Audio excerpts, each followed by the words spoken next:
Assalamualaikum warahmatullahi wabarakatuh. Perkenalkan, nama saya Nur Aryaningsi dari Prodi Manajemen kelas A Pagi. Video ini dibuat untuk memenuhi tugas ujian tengah semester 3 mata kuliah perpajakan dengan dosen pengampunya yaitu Bapak Muhammad Taufan Nugroho SSIMM.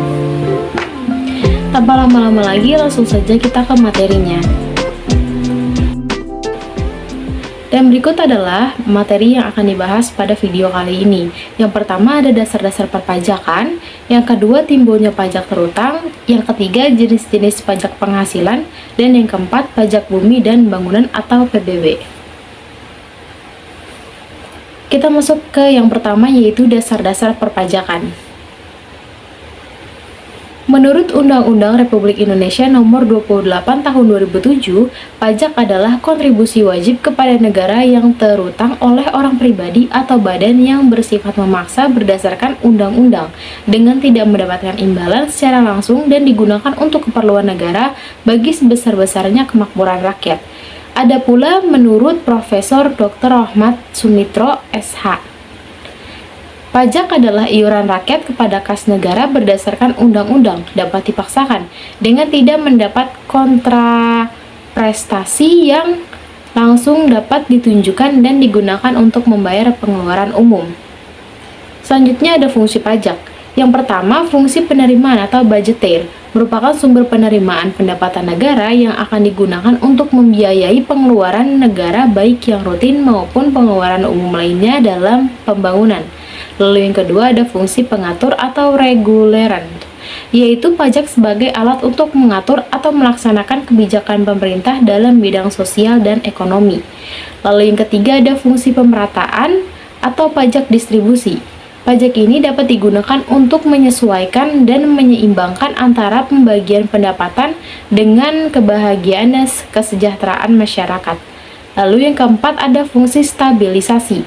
Pajak digunakan untuk menstabilkan kondisi dan keadaan perekonomian seperti mengatasi inflasi dan juga deflasi.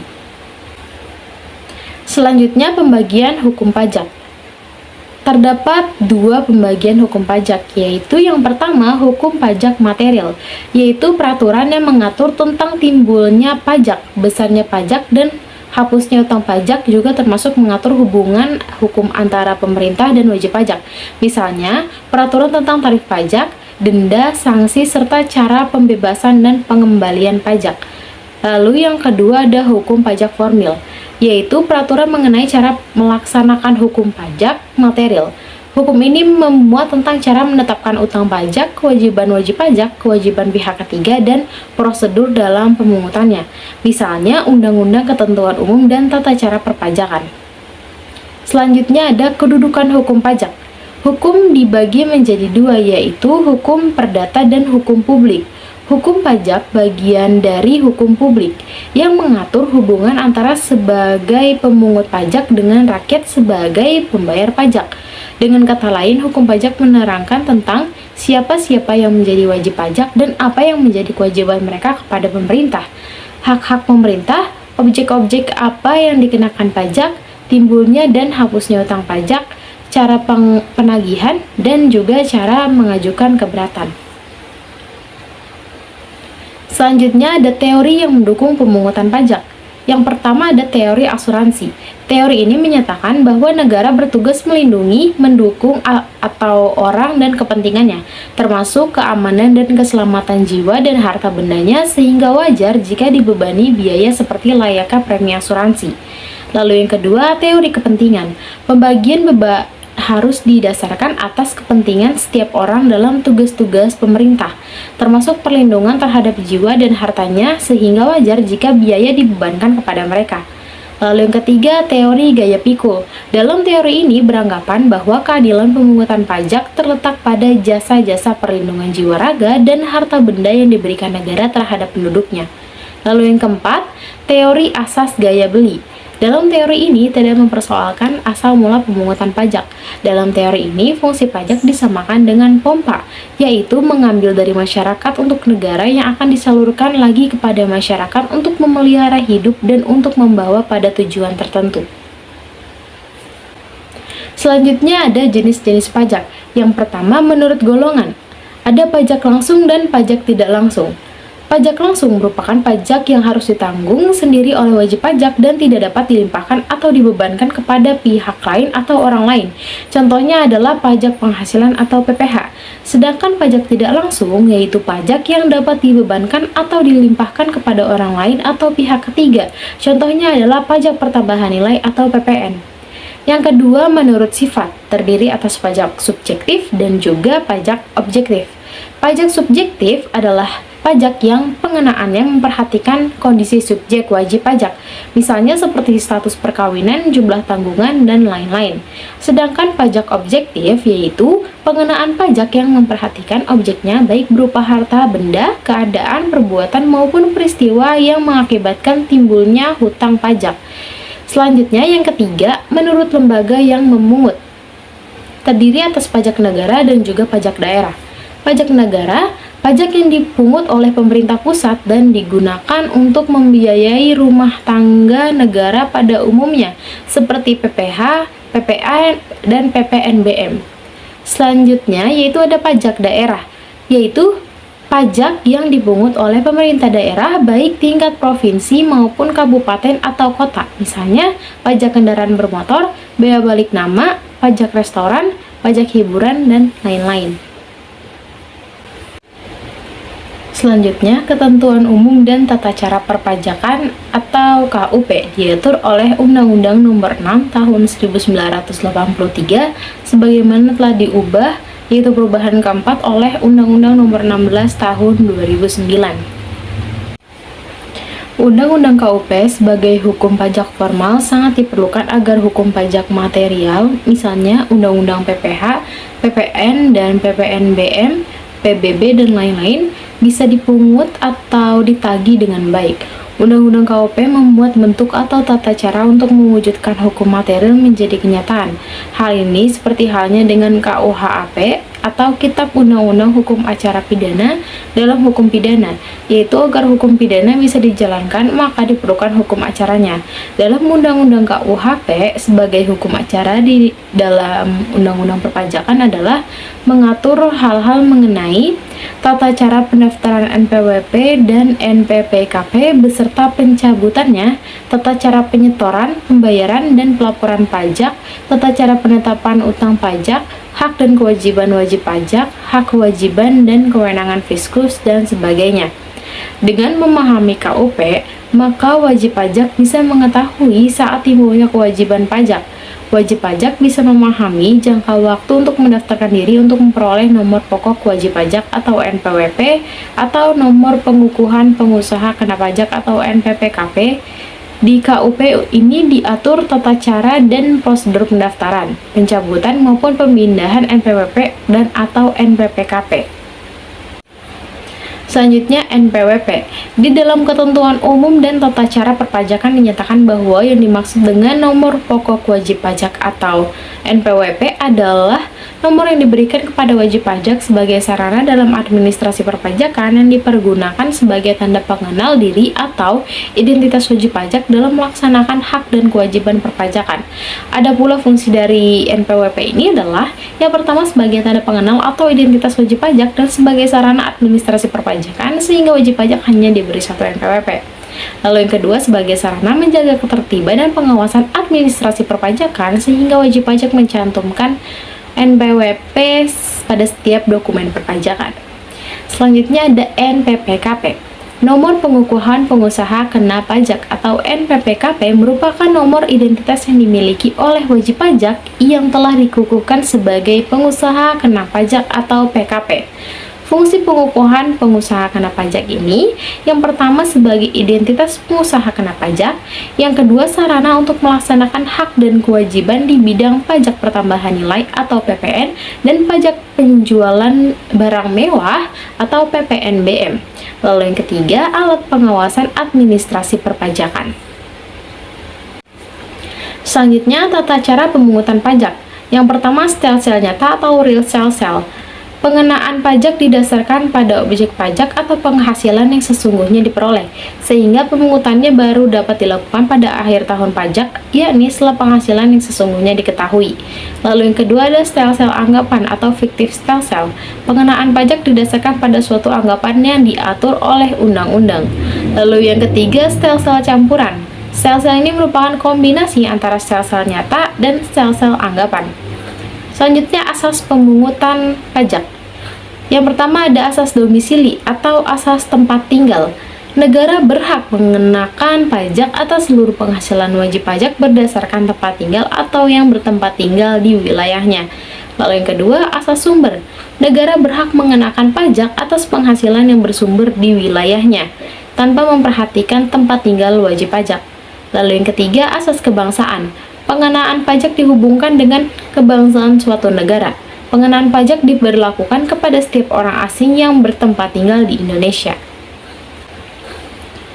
Masuk ke topik 2 yaitu timbulnya pajak terutang. Pajak terutang adalah pajak yang harus dibayar pada suatu saat dalam masa pajak 1 bulan kalender, dalam tahun pajak 1 tahun kalender atau tahun takwin, atau bagian tahun pajak sesuai ketentuan perundang-undangan perpajakan yang berlaku. Pajak terutang ini timbul ketika adanya suatu transaksi perpajakan yang dilakukan, apakah itu pemungutan atau pemotongan atau pembayaran pajak penghasilan maupun pajak pertambahan nilai dan pajak penjualan atas barang mewah, atau dapat timbul apabila telah adanya peraturan yang mendasari dan telah terpenuhinya atau terjadi suatu tatbestand atau sasaran pemajakan. Terdapat 2 ajaran yang mengatur timbulnya utang pajak. Yang pertama, ajaran material. Utang pajak timbul karena adanya undang-undang dan adanya sesuatu yang menyebabkan, yaitu rangkaian peristiwa atau keadaan yang dapat menimbulkan utang pajak. Lalu yang kedua, ajaran formal. Utang pajak timbul karena adanya surat ketetapan pajak oleh fiskus. Selanjutnya, tarif pajak. Tarif pajak merupakan angka atau persentase yang digunakan untuk menghitung jumlah pajak atau jumlah pajak yang terutang. Tidak semua tarif pajak yang ada berlaku di Indonesia. Terdapat 4 macam tarif pajak yang berlaku di Indonesia. Yang pertama, tarif tetap. Tarif dengan jumlah atau angka tetap berapapun yang menjadi dasar pengenaan pajak sehingga besarnya pajak yang terutang adalah tetap. Lalu yang kedua, tarif sebanding atau proporsional. Tarif dengan persentase tetap berapapun jumlah yang menjadi dasar pengenaan pajak, dan pajak yang harus dibayar selalu akan berubah secara proporsional sesuai dengan jumlah yang akan dikenakan. Selanjutnya yang ketiga, tarif progresif. Tarif dengan persentase yang semakin meningkat atau naik apabila jumlah yang menjadi dasar pengenaan pajak juga meningkat. Lalu yang keempat, tarif degresif. Tarif dengan persentase yang semakin turun apabila jumlah yang menjadi dasar pengenaan pajak meningkat. Selanjutnya, berakhirnya utang pajak. Utang pajak dapat berakhir apabila yang pertama, adanya pembayaran atau pelunasan, yang kedua, kompensasi dapat dilakukan antara jenis pajak yang berbeda dalam tahun pajak yang sama, misalnya antara kelebihan pembayaran PPh dengan kekurangan pembayaran PPN. Lalu yang ketiga, penghapusan utang. Penghapusan utang pajak dilakukan karena kondisi dari wajib pajak yang bersangkutan, seperti bangkrut, meninggal, ataupun tidak mempunyai harta. Lalu yang keempat, daluarsa utang pajak. Terjadi karena terlampaunya waktu penetapan pajak atau penerbitan surat ketetapan pajak, maupun karena lampaunya waktu proses penagihan pajak. Lalu yang kelima, pembebasan pajak. Biasanya dilakukan berkaitan dengan kebijakan pemerintah. Selanjutnya kita masuk ke topik yang ketiga, yaitu jenis-jenis pajak penghasilan atau PPh. Pajak penghasilan atau PPh adalah pajak yang dikenakan terhadap subjek pajak atas penghasilan yang diterima atau diperolehnya dalam periode tahun pajak. Dasar hukum undang-undang yang mengatur pajak penghasilan ini telah mengalami perubahan beberapa kali. Undang-undang PPh tersebut yaitu Undang-Undang Nomor 7 Tahun 1983 diperbaharui menjadi Undang-Undang Nomor 7 Tahun 1991, diperbaharui lagi menjadi Undang-Undang Nomor 10 Tahun 1994, diperbaharui lagi menjadi Undang-Undang Nomor 17 Tahun 2000, lalu perubahan terakhir sebagai perbaikan atau penyempurnaan Undang-Undang PPH yang masih berlaku sampai saat ini adalah Undang-Undang Nomor 36 Tahun 2008 yang merupakan penyempurnaan dari undang-undang sebelumnya. Ada pula yang menjadi subjek PPH atau pajak penghasilan adalah segala sesuatu yang memiliki potensi untuk memperoleh penghasilan dan menjadi sasaran untuk dikenakan pajak penghasilan, meliputi orang pribadi, warisan yang belum terbagi sebagai satu kesatuan, badan usaha, dan bentuk usaha tetap atau BUT. Sedangkan objek pajak PPH adalah penghasilan, yaitu setiap tambahan kemampuan ekonomis yang diterima atau diperoleh wajib pajak, baik yang berasal dari Indonesia maupun dari luar Indonesia, yang dapat dipakai untuk konsumsi dan untuk menambah kekayaan wajib pajak yang bersangkutan dengan nama dan dalam bentuk apapun. Selanjutnya, jenis-jenis dari pajak penghasilan. Yang pertama, pajak penghasilan pasal 21. Berdasarkan Peraturan Direktorat Jenderal Pajak PER 32/PJ/2015, PPH pasal 21 adalah pajak atas penghasilan berupa gaji, upah honorarium, tunjangan, dan pembayaran lainnya dengan nama dan dalam bentuk apapun sehubungan dengan pekerjaan atau jabatan, jasa, dan kegiatan yang dilakukan oleh orang pribadi sebagai subjek pajak dalam negeri. Lalu yang kedua, pajak penghasilan pasal 22. PPH pasal 22 ini adalah pajak dikenakan kepada badan-badan usaha tertentu, baik milik pemerintah maupun swasta yang melakukan kegiatan perdagangan, ekspor, impor, dan reimpor. Lalu yang ketiga, pajak penghasilan pasal 23. PPH pasal 23 adalah pajak yang dikenakan pada penghasilan atas modal, penyerahan jasa atau hadiah dan penghargaan selain yang telah dipotong PPH pasal 21. Lalu yang keempat, pajak penghasilan pasal 4 ayat 2.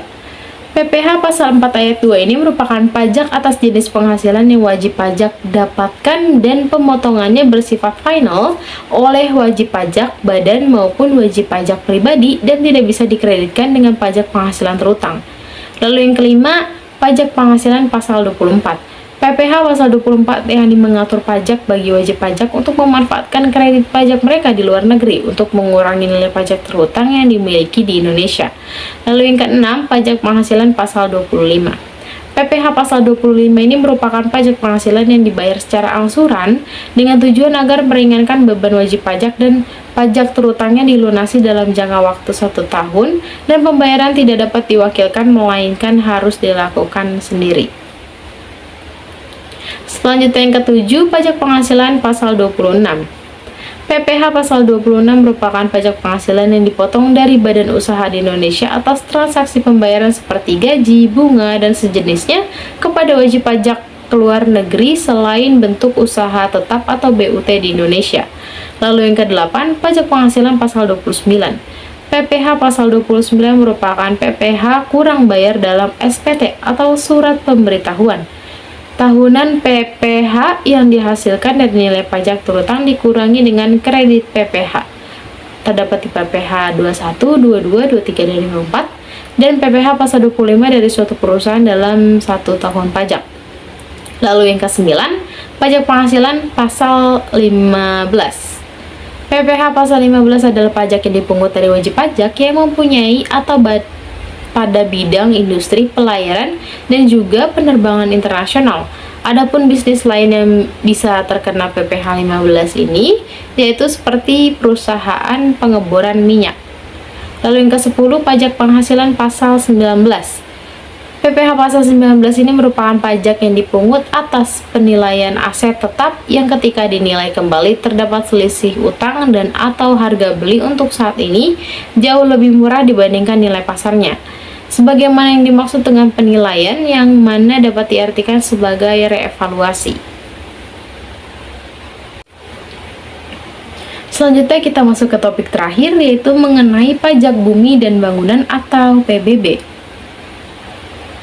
Dalam bab 1 Undang-Undang Nomor 28 Tahun 2009 memuat tentang ketentuan umum yang memberikan penjelasan mengenai istilah-istilah teknis atau definisi PBB. Yang pertama, bumi adalah permukaan bumi dan tubuh bumi yang ada di bawahnya. Pengertian ini berarti bukan hanya tanah permukaan bumi saja, tetapi meliputi tubuh bumi dari permukaan sampai dengan magma, hasil tambang gas material yang lainnya. Lalu yang kedua ada bangunan adalah konstruksi teknis yang ditanam atau dilekatkan secara tetap pada tanah dan atau perairan. Jadi dapat diartikan bahwa pajak bumi dan bangunan atau PBB adalah pajak yang dipungut atas tanah dan bangunan karena adanya keuntungan dan atau kedudukan sosial ekonomi yang lebih baik bagi orang atau badan yang mempunyai suatu hak atasnya atau memperoleh manfaat darinya. Tarif pajak bumi dan bangunan yang berlaku sejak dahulu hingga saat ini masih sama, yakni sebesar 0,5%. Selanjutnya, subjek dan objek PBB. Subjek PBB adalah orang pribadi atau badan yang secara nyata mempunyai hak atas bumi dan atau memperoleh manfaat atas bumi dan atau memiliki, menguasai dan atau memperoleh manfaat atas bangunan. Untuk objek PBB, yaitu merupakan bumi termasuk tanah atau bangunan yang wajib untuk dipungut pajak. Terdapat pengecualian untuk beberapa objek pajak. Yang pertama, digunakan semata-mata untuk melayani kepentingan umum di bidang ibadah, sosial, pendidikan, dan kebudayaan nasional yang tidak dimaksudkan memperoleh keuntungan. Misalnya tempat ibadah, tempat sosial, kesehatan, pendidikan, panti asuhan, candi, dan lain-lain. Lalu yang kedua, digunakan untuk kuburan, peninggalan purbakala, atau yang sejenisnya. Lalu yang ketiga merupakan hutan lindung, suaka alam, hutan wisata, taman nasional, dan lain-lain. Lalu yang keempat, digunakan oleh perwakilan diplomatik, konsulat, berdasarkan asas timbal balik. Lalu yang kelima, digunakan oleh organisasi internasional, misalnya perserikatan bangsa-bangsa, dan lain-lain yang ditentukan oleh Menteri Keuangan. Selanjutnya, dasar hukum pajak bumi dan bangunan atau PBB. Yang pertama, Undang-Undang Nomor 12 Tahun 1994 tentang perubahan atas Undang-Undang Nomor 12 Tahun 1985 terkait pajak bumi dan bangunan yang mengatur semua tentang pungutan atas pajak bumi dan bangunan. Lalu yang kedua, Undang-Undang Nomor 28 Tahun 2009 tentang pajak dan retribusi daerah. Selanjutnya, dasar pengenaan pajak atau DPP. Yang menjadi dasar pengenaan pajak atau DPP atas pajak bumi dan bangunan adalah nilai jual objek pajak atau NJOP. NJOP adalah harga rata-rata yang diperoleh dari transaksi jual beli yang terjadi secara wajar. Bila mana tidak terdapat transaksi jual beli, nilai jual objek pajak ditentukan melalui perbandingan harga dengan objek lain yang sejenis, atau nilai perolehan baru, atau nilai jual objek pajak pengganti. Besarnya NJOP ini ditentukan per wilayah berdasarkan keputusan Kepala Kantor Wilayah Direktorat Jenderal Pajak dengan memperhatikan yang pertama, harga rata-rata diperoleh dari transaksi jual beli yang terjadi secara wajar. Yang kedua, perbandingan harga dengan objek lain yang sejenis yang letaknya berdekatan dan telah diketahui harga jualnya. Lalu yang ketiga, nilai perolehan baru. Besarnya NJOP atau nilai jual objek pajak ini dikurangi NJOP TKP atau nilai jual objek pajak tidak kena pajak menjadi NJKP atau nilai jual kena pajak. Dengan demikian yang menjadi dasar dalam penghitungan PBB adalah nilai jual kena pajak atau NJKP. Besarnya NJKP adalah sebagai berikut. A. Objek pajak perkebunan sebesar 40%. B. Objek pajak kehutanan 40%, C. Objek pajak pertambangan 20%, D. Objek pajak lainnya, pedesaan dan perkantoran. Apabila NJOP-nya lebih dari 1 miliar sebesar 40% kenaannya, lalu apabila NJOP-nya kurang dari 1 miliar dikenakan 20%. Selanjutnya, perhitungan PBB. Untuk rumus NJOP sama dengan buka kurung NJOP bumi sama dengan luas tanah dikali nilai tanah tutup kurung ditambah buka kurung NJOP bangunan sama dengan luas bangunan dikali nilai bangunan tutup kurung. Untuk rumus NJKP sama dengan 40% dikali NJOP atau 20% dikali NJOP. Untuk rumus PBB yang terutang sama dengan 0,5% dikali NJKP atau jumlah PBB yang harus dibayar setiap tahun. Selanjutnya ada sanksi PBB. Bagi wajib pajak PBB yang tidak melunasi pembayaran PBB sesuai dengan batas waktu yang telah ditetapkan dapat dikenakan sanksi denda administrasi sebesar 2% per bulannya, maksimal selama 24 bulan berturut-turut, atau total denda administrasinya sebesar 48%. Media pemberitahuan pajak yang terutang melewati batas waktu yang telah ditetapkan adalah dengan surat tagihan pajak atau STP. Jika dalam waktu 30 hari setelah STP terbit belum ada pembayaran dari wajib pajak, maka dapat diterbitkan surat paksa atau SP sesuai dengan pasal 13. Selanjutnya, tempat pembayaran PBB. Wajib pajak PBB yang telah menerima surat pemberitahuan pajak terutang atau SPPT, surat ketetapan pajak atau SKP, dan surat tagihan pajak atau STP dari kantor pelayanan PBB atau disampaikan melalui pemerintah daerah harus melunasinya tepat waktu pada tempat pembayaran yang telah ditunjuk dalam SPPT, yaitu bank persepsi atau kantor pos dan juga giro. Selanjutnya, saatnya menentukan pajak terutang. Saat terutang pajak PBB menurut pasal 8 ayat 2 Undang-Undang PBB adalah keadaan objek pajak pada tanggal 1 Januari. Dengan demikian, segala mutasi atau perubahan atas objek pajak yang terjadi setelah tanggal 1 Januari akan dikenakan pajak pada tahun berikutnya. Di sini terdapat dua surat, yaitu surat ketetapan bea perolehan hak atas tanah dan bangunan kurang bayar atau SK BKB, yaitu surat ketetapan yang menentukan besarnya jumlah pajak yang terutang, jumlah kekurangan pembayaran pokok pajak, besarnya sanksi administrasi, dan jumlah yang masih harus dibayar. SK BKB diterbitkan apabila berdasarkan hasil pemeriksaan atau keterangan lain ya ternyata jumlah pajak yang terutang kurang dibayar. SK BKB dapat diterbitkan oleh Direktur Jenderal Pajak dalam jangka waktu 5 tahun sesudah saat terutangnya pajak.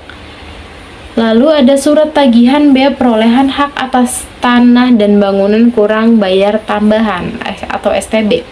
Adalah surat untuk melakukan tagihan pajak dan atau sanksi administrasi berupa bunga dan atau denda. Kekuatan hukum STB yang sama dengan surat ketetapan pajak, sehingga penagihannya dapat dilanjutkan dengan surat paksa. Selanjutnya, hak-hak yang dimiliki wajib pajak PBB. Yang pertama, hak mengajukan keberatan. Didasari atas A. Besarnya pajak yang terutang pada SPPT atau SKP tidak sesuai dengan keadaan objek pajak yang sebenarnya. Yang B. Terdapat perbedaan penafsiran mengenai peraturan perundang-undangan tentang pajak PBB antara wajib pajak dengan aparatur pajak atau fiskus. Lalu yang kedua, hak wajib pajak mengajukan banding. Jika wajib pajak tidak puas dengan keputusan atas penolakan keberatan yang diajukan, dapat mengajukan banding kepada Badan Peradilan Pajak. Lalu yang ketiga, hak wajib pajak mengajukan pengurangan.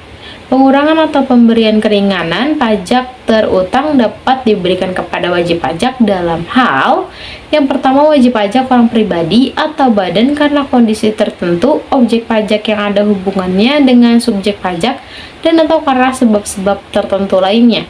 Lalu yang kedua, wajib pajak orang pribadi dalam hal objek pajak terkena bencana alam seperti gempa bumi, banjir, tanah longsor, gunung meletus, dan sebagainya, serta sebab-sebab lainnya yang luar biasa seperti kebakaran, kekeringan, wabah penyakit, dan hama tanaman.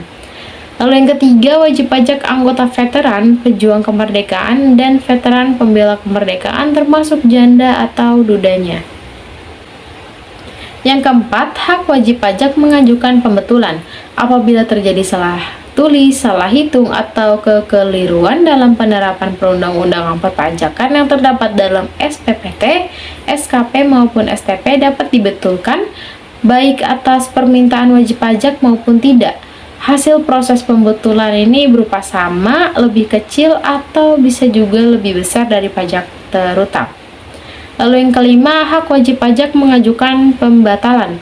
Dalam hal objek pajak tidak ada atau hak dari subjek pajak terhadap objek pajak batal karena putusan pengadilan, atau objek pajak berubah peruntukan menjadi fasilitas umum atau fasilitas sosial atau bakti tertentu lainnya, maka dapat dilakukan pembatalan atas SPPT, SKP maupun STP. Selanjutnya, daluarsa. Dasar hukum terhadap daluarsa PBB adalah sebagai berikut. Pasal 23 Undang-Undang PBB, Pasal 13 Ayat 1 Undang-Undang KUP 2000 dan 2007, dan Pasal 2 Angka 1 dan Angka 2 Undang-Undang KUP 2007. Penetapan pajak menjadi daluarsa setelah lewat waktu yang ditentukan, namun demikian apabila berdasarkan hasil pemeriksaan atau keterangan lain pajak yang terutang tidak dibayar atau kurang bayar atau wajib pajak dikenai hukuman karena tindak pidana perpajakan, maka Dirjen Pajak dapat menerbitkan SKP ditambah sanksi administrasi berupa bunga sebesar 48% dari pajak yang belum dibayar. Waktu daluarsa penetapan PBB ditentukan berdasarkan kriteria sebagai berikut. Yang pertama, untuk tahun pajak 2002 dan sebelumnya daluarsa 10 tahun sejak berakhirnya tahun pajak.